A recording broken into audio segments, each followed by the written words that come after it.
ज्यांच्या पुढाकाराने हे उद्घाटन आता प्रत्यक्षात उतरत आहे, मंचावर ज्यांनी मार्गदर्शन केलं, ज्यांच्यासाठी मी परत तिकडे गेले आणि त्यांना मार्गदर्शन करायची संधी मिळाली, ते खासदार बजरंग बाप्पा सोनवणे. बजरंग बाप्पा, तुमचे ते बॅनर बघून मला आठवण झाली आमच्या दबंग खासदाराची. कारण तुम्ही लिहिले दबंग खासदार, तर दबंग खासदार ज्यांना पहिल्यांदा उपाधी दिली त्या खासदार प्रीतमताई मुंडेंशिवाय हा कार्यक्रम पूर्ण होऊ शकत नाही. जे जे या रेल्वेत बसणार आहे त्यांना या रेल्वेसाठी कोणाचं योगदान किती हे पूर्णपणे माहीत आहे. मी श्रेयाच्या विषयामध्ये जाणार नाही, कारण मी या जिल्ह्याची पालकमंत्री म्हणून 5 वर्ष काम केलं असलं तरी अखेरच्या श्वासापर्यंत या जिल्ह्याचे पालक म्हणूनच या जिल्ह्याची भूमिका बजावणार आहे.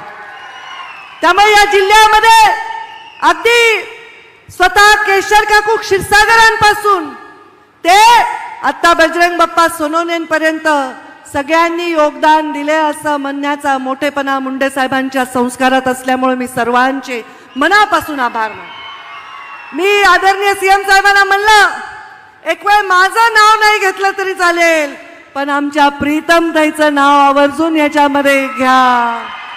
10 वर्ष ही रेल्वे प्रत्यक्षात उतरली. म्हणजे बाप्पा तुम्ही तर खूप भाग्यवान आहात. नांगरलं कोणी, पेरणी कोणी केली आणि कापणीच्या वेळी आमचे बाप्पा आले. पण आम्हाला आनंद आहे की तुम्ही रेल्वेला आणखी विकासाकडे नेण्यासाठी प्रयत्न करतात. त्याच्यासाठी सुद्धा आम्ही तुमच्या पाठीशी खंबीरपणे उभं राहिल्याशिवाय राहणार नाही. मला आठवतं जेव्हा मी रजनीताईंच्या प्रचाराचा उल्लेख केला, आम्ही प्रचार करत असताना 16-17 वर्षाची मी जायचे, छोटे छोटे 10-20 लोकांच्या समोर भाषण करायचे. तेव्हा मला वाटायचं रेल्वे काय आहे, कारण आमच्या परळीमध्ये रेल्वे होती. रेल्वे बीड जिल्ह्याच्या आर्थिक उन्नतीसाठी किती आवश्यक आहे हे मला गोपीनाथराव मुंडे साहेबांनी समजावून सांगितलं. आणि जेव्हा ते खासदार झाले, मुंडे साहेब 2009 मध्ये खासदार झाले, तोपर्यंत 2009 पर्यंत अख्ख्या जेवढे वर्ष झाले फक्त 64 कोटी कुठे लँड ॲक्विजिशनसाठी, कुठे अधिकाऱ्यांच्या कुठल्या सर्वेसाठी वगैरे आले होते. पण मुंडे साहेब जेव्हा खासदार झाले तेव्हा पहिल्यांदा मुंडे साहेबांनी मोठा निधी या रेल्वेसाठी आणला. आणि केवळ मुंडे साहेबांच्या काळामध्ये म्हणजे 2010 ते 14 मध्ये जवळपास 450 कोटी रुपयाचा निधी रेल्वेसाठी विरोधी पक्षातले खासदार असून देखील आणला. आणि मुंडे साहेबांनी त्यावेळी त्यांचे मित्र असणारे आणि राज्याचे नेता असणारे जेव्हा मुख्यमंत्री विलासरावजी देशमुख होते तेव्हा त्यांना सांगितलं की आपण दोघेही मराठवाड्यातले आहोत आणि मराठवाड्याच्या विकासासाठी, बीड जिल्ह्याचा मागासलेला जिल्ह्याच्या विकासासाठी आपण जर निर्णय केला की राज्य शासनाने पैसे दिले अर्धे आणि केंद्र शासनाने, तर हा रेल्वे मार्ग पूर्ण होईल. आणि तेव्हा त्यांनी त्याला तत्वता मान्यता दिली. पण खरं त्याला स्वरूप कोणी दिलं तर ते आत्ताचे आमचे विद्यमान मुख्यमंत्री आणि तेव्हाचे मुख्यमंत्री देवेंद्रजी फडणवीस यांनी टाळ्या हात वर करून, ज्याला बीड जिल्ह्याचा स्वाभिमान आहे, ज्याला बीड जिल्ह्याच्या रेल्वेची कदर आहे, त्यांनी हात वर करून टाळ्या वाजवून आदरणीय देवेंद्रजी यांचे आभार मानले पाहिजे. 2014 मध्ये मुंडे साहेब मंत्री बनून केवळ 6 दिवस जगले. या जिल्ह्यामध्ये जीवित रूपात येऊ शकले नाही. आज त्यांची आठवण मला काय, तुम्हाला प्रत्येकाला येते. सगळ्यांना, जे बाप्पांना टाळ्या मारतायत त्यांनाही येते, जे मला टाळ्या मारतात त्यांनाही येते. कारण मुंडे साहेबांच्या नावाविषयी कोणाच्या मनात किंतु परंतु कधीच नाही. मुंडे साहेबांनी या रेल्वेच्या त्यांच्या जाण्यानंतर आमचे प्रधानमंत्री नरेंद्र मोदी, आज त्यांचा वाढदिवस आहे आणि त्या निमित्ताने हा कार्यक्रम होते, त्यांचेही मनापासून आभार टाळ्या वाजवून सगळ्यांनी व्यक्त केले पाहिजे. त्यांनी मुंडे साहेब 3 जून 2014 वारले. 2 जून 2015 त्यांनी मीटिंग घेऊन स्पेशल पर्पज व्हेकल जाहीर केली.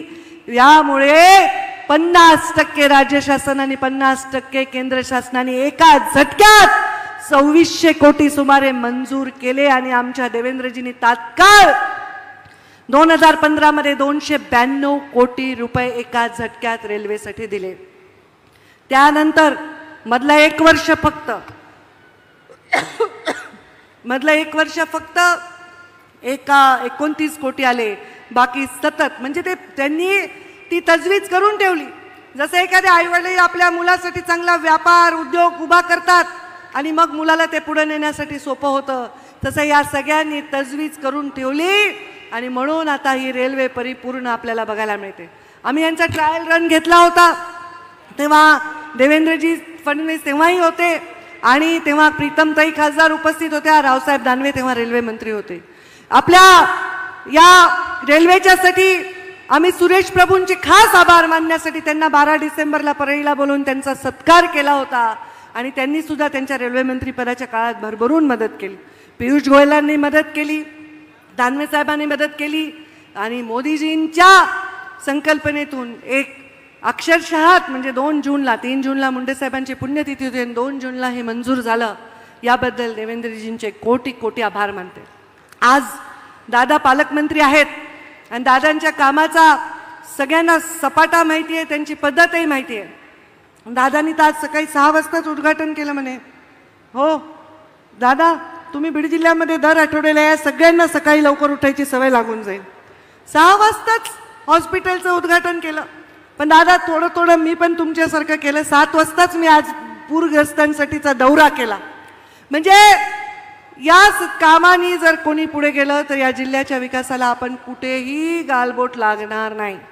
मी या जिल्ह्याच्या पालकमंत्री होते, ग्रामीण विकास मंत्री होते, तेव्हा या जिल्ह्यात दादा एकही पंचायत समिती नव्हती, जिल्हा परिषदला इमारत नव्हती.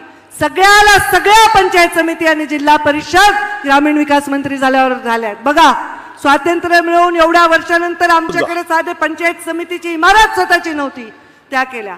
मुख्यमंत्री ग्राम सडक योजना देवेंद्रजी फडणवीस यांच्या संकल्पनेतून आम्ही मुख्यमंत्री ग्राम सडक योजनेला जन्म दिला आणि एकट्या बीड जिल्ह्यामध्ये 1900 किलोमीटर रस्ते हे आम्ही 5 वर्षामध्ये ग्रामीण रस्ते पूर्ण केले. जे प्लॅनवर नव्हते ते सुद्धा रस्ते पूर्ण केले. आणि दादा तुम्हाला आवडेल की थर्ड पार्टी ऑडिट केलंय, कुठलंही बोगस 1 रुपयाचं बिल त्या काळात आम्ही उचलू दिलं नाही. सगळ्या कामाचं थर्ड पार्टी ऑडिट हे केलेलं आहे. त्यामुळे आमचा बीड जिल्हा हा डोंगर दऱ्यातला बीड जिल्हा आहे, डोंगर कपारीतला आहे, ऊसतोड कामगारांचा आहे, कष्टकऱ्यांचा आहे, पण स्वाभिमानी माणसांचा देखील हा बीड जिल्हा आहे.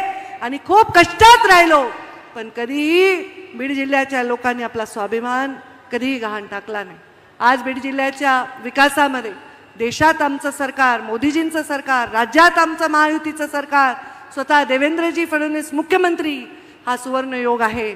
त्यामुळे जे बीड जिल्ह्याच्या विकासासाठी आवश्यक आहे ते करायचं आहे. त्याच्यात पुन्हा दुधात साखर म्हणजे स्वतः दादा हे आपले पालकमंत्री आहेत. नुसते दादा पालकमंत्री आहेत त्याचं काही महत्त्व नाही, दादा वित्तमंत्री आहेत. त्यामुळे सर्वांनी दादा थोडं तुम्ही आम्हाला बारामतीपेक्षा जास्त म्हणणार नाही, पण तेवढं तरी आम्हाला आर्थिकदृष्ट्या आपण शक्ती द्या. म्हणजे हा बीड जिल्हा कसं आहे, प्रगत जिल्ह्यामध्ये राजकारण करणं सोपं आहे. जे ऑलरेडी माणसं शिकलेले आहेत, पुढे गेलेले आहेत, व्यवहार आहे, पैसा आहे, आज मुंबई आहे, पुणे आहे, या ठिकाणचं राजकारण वेगळं आहे. पण हे डोंगर कपाऱ्यातले लोक आधीच पैशानी, त्यांच्याकडे आर्थिक परिस्थिती नाही, त्यांच्याकडे रोजगार नाही, अशा ठिकाणी काम करून उभा करणं जिल्हा सोपं नव्हतं. पण रेल्वे आली, आम्हाला नितीनजी गडकरी यांनी 10,000 कोटीचे राष्ट्रीय मार्ग दिले. त्यामुळे या बीड जिल्ह्यामध्ये आता लोक उद्या इन्व्हेस्टमेंटच्या दृष्टीने सुद्धा बघू शकतात, कारण आता कोणी आपल्याला अडवू शकणार नाही. पाण्याचाही प्रश्न बऱ्याच अंशी देवेंद्रजी फडणवीस यांनी मार्गी लावण्याचा निश्चय केलेला आहे आणि तो नक्कीच मार्गी लावल्याशिवाय राहणार नाही. मी आपल्या सर्वांना आज रेल्वेमध्ये बसून, आपण एकदा तरी जा, रेल्वेमध्ये बसून जा. आता कोणी जा, नवीन लग्न झाले, नवरा बायको जाऊन रेल्वेपर्यंत जाऊन नगरला जा, काहीतरी खाऊन पिऊन बायकोला फिरवून आणा.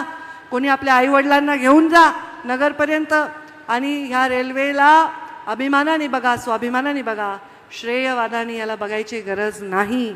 आता अमोल गलदरचं नाव घेतलं, आता ह्या सगळ्या पोरापोरास तो नाही आहे, पण ह्या मुलांनी सुद्धा हे आंदोलन उभं केलेलं आहे.